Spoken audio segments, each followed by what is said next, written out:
Well, hey ceramic students, it's Mrs. New here. Welcome back to the pottery room. Today we're going to be learning how to roll a slab of clay, which is a flat sheet of clay. We're going to be hand rolling a slab of clay, and we're also going to be using the slab roller to roll our clay out.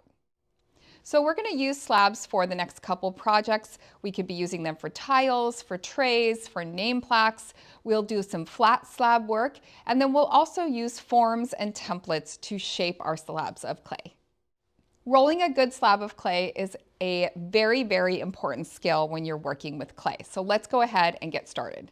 When you get clay from the classroom, it'll come in one of two kind of shapes here. Either it will be a fresh bag of clay right out of a clay box, or it will be a kind of a tube of clay that comes out of the extruder. The extruder is the machine that kind of churns up the clay, de-airs the clay, and then spits the clay out in a tube shape. So this is what the clay looks like when it comes out of the extruder. You can see it's kind of a tube shape. And you will need a pretty good sized piece depending on what you're making. So this is one form that you will be using to roll a slab, or you will have a fresh bag of clay and be cutting off a piece of clay. So if you're opening a fresh bag of clay and opening up and cutting it off a piece, what you want to do is peel the bag back a little bit, and then you're going to find one of these string tools. So this one is made out of a wire, or sometimes it's fishing line. And what you want to do is figure out about how much clay you're going to need. For me, I'm going to need about 2 inches. What I'm going to do is take that fishing line with the little handles here, and I'm going to pull it towards me and try to keep it straight as I pull it back like that. So I just went like that and pulled it straight and sliced off a piece of clay. The straighter you can cut it, the better. So take your time and cut off a nice straight piece of clay, and you'll end up with something like this. Once you have either your tube of clay or your flat piece of clay, what you do not want to do is fold this clay in on itself. All that does is introduce air bubbles into the clay. What you don't want is air bubbles in your slabs. Air bubbles can cause slabs to crack, to break, and it's just, you don't want any air in the slabs. So you want to keep the integrity of the solid pieces of clay and use them just like this. So the next thing I'm going to do is pre-roll these slabs, and I'm going to do something I call the CPR move. So let me show you that. For the CPR move, what I'm going to do is take my piece of clay, I'm going to put my hands together like I was going to perform CPR on someone, and I'm going to use my body strength and my upper body strength to push down on this clay. I'm going to push down 1, 2, 3 times. Then I'm going to turn it over and push down 1, 2, 3 times. So let me show you what that looks like. I'm going to use the palms of my hands here to push 1, 2, 3. Actually, I'm going to push 4 times. Now I'm going to turn this over. See how much flatter that got? Turn it over.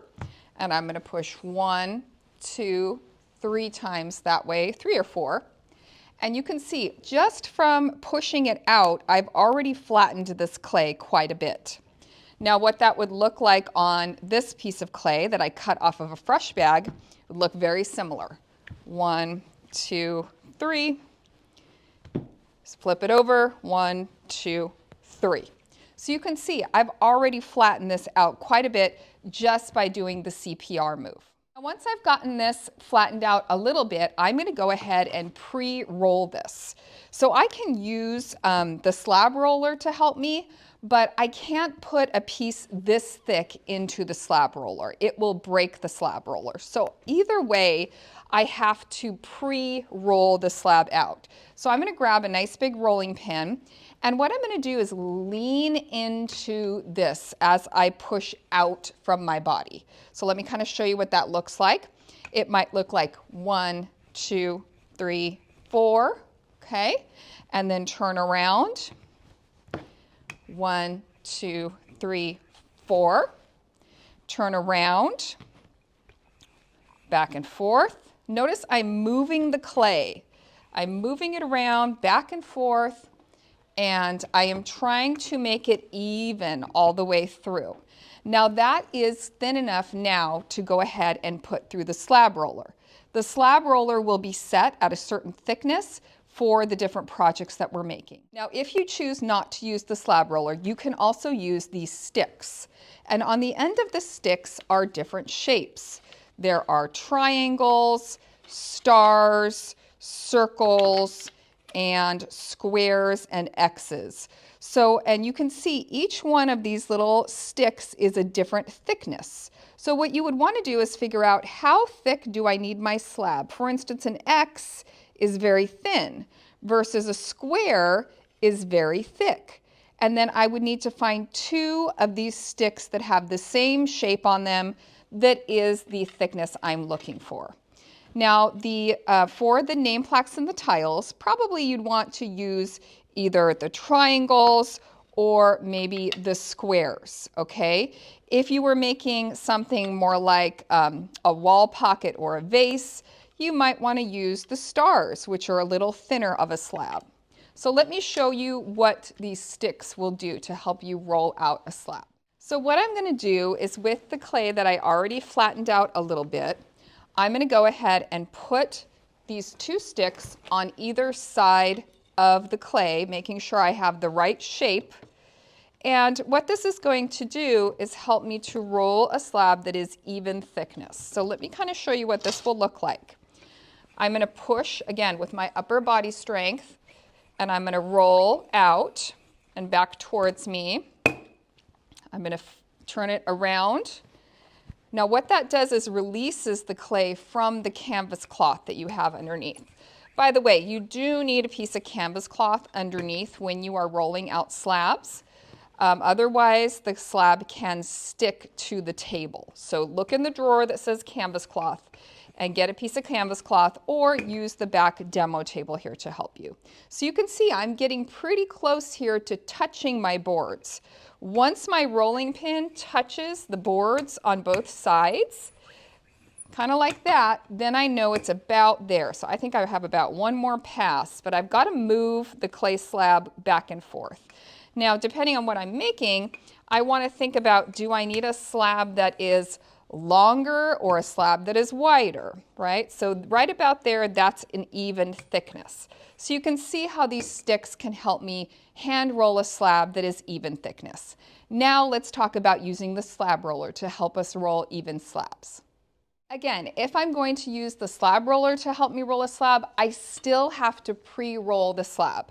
So meaning that here is the other piece that I just pushed out with my palms. Now I have to roll it with a rolling pin first a little bit before I put it in the slab roller. You can't just put a big chunk of clay in the slab roller and force the slab roller over the top. That will break the slab roller. So I'm going to go ahead and flatten this one out a little bit, and then I'll move it over to the slab roller and show you that part. So one mistake I see students make when they're first starting working with slabs is they really don't use their upper body strength. So they will be rolling like this and kind of like this, okay? You've got to really push. Use your body, push it out. If your whole body is not moving, then you don't have enough force to get that clay to move. Another thing is, again, to kind of pick it up and move it around to release it from whatever surface that it's on. Now, when you're using the slab roller, you don't want to roll it too thin, because then when you push it through the slab roller, it really won't do anything. So about like this is perfect. Now I'm going to take it over to the slab roller. So I have a nice view outside as I'm using the slab roller. And the first thing I want to do is pull back this big piece of canvas cloth. I'm going to pull this back, and this is where my clay is going to go. Now, if I was making something like a cup where I needed the clay to get like long and skinny, then I might put the clay in this way because it's going to roll this way. If I need the clay to get wider, I could put the clay this way, and then it would push over that way. So consider what shape you need the end result to be when you put your slab down onto the slab roller. Now I need to take this piece of canvas cloth and I'm going to put it back over the top. And so I'm making kind of a sandwich of the canvas cloth is on the top and the bottom. And the reason for that is you don't want this big metal piece here to stick to the clay. Now I'm going to go ahead and I say drive the boat. Make sure you go in the right direction and get it going. And you're just going to force this metal roller over the top of the clay. Again, I've got the canvas on the top and the bottom. I go as far as I can. Please don't go so far that you're pushing it, and because again, under here is a wire and I don't want that wire to snap. So just go till you're over your clay, and then I'm going to back it up and go the other direction. And this also gets the slab roller ready for the next student who might be waiting to roll their slab. Then I'm going to take this top piece off, and then I'm going to remove the slab that I've created. Okay, so here it is. You can see it got a lot bigger and it did get a little bit thinner, but now it's ready for me to use for my project. So one caution I have for you is if there's a lot of students using the slab roller at one time, this bottom canvas cloth can get very wet. If this starts to get really, really wet, your clay can stick to it. So that's a case where you might need to get a piece of canvas cloth out of the drawer and lay it down before you put your slab on there. And always, always make sure that you have the top piece of canvas laid on your clay before you roll it through. All right, guys, well, that's the basics of rolling slabs. I hope this video was helpful. Please try to remember all my tips as you go forward and use slabs in this class. I'll see you guys next time. Bye.